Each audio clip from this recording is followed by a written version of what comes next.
Nova Scotia today becomes the first jurisdiction in North America to switch to an opt-out system for organ donation, a new strategy that authorities hope will increase the number of organs available for transplant.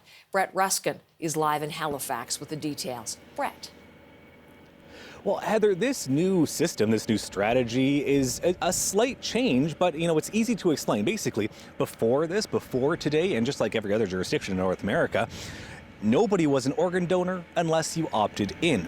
Now, as of today, Nova Scotia, everyone here is an organ donor unless you opt out. That's done fairly simply. You can just call a number or go online to get on that list of people who don't want to be an organ donor. But as medical officials were taking a look to see this discrepancy between about 90% of Canadians who say, yeah, well, I'm in favor of organ donation, but here in Nova Scotia, for example, only about 53% or so people actually signed their donor card and had it listed on their driver's license that they would be organ donors. And so what this change does effectively is it removes that administrative step of signing that donor card. And so there are exceptions to this rule. So for example, if you're under 19 years old, you will not be in this opt-out program, this presumed consent. Also, if you do not have the capacity to make decisions, you are exempt, as well as if you've only been living here in Nova Scotia for less than a year, you are exempt as well. And so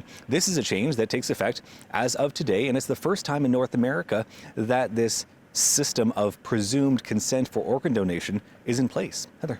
What kind of response is it getting so far, Brett?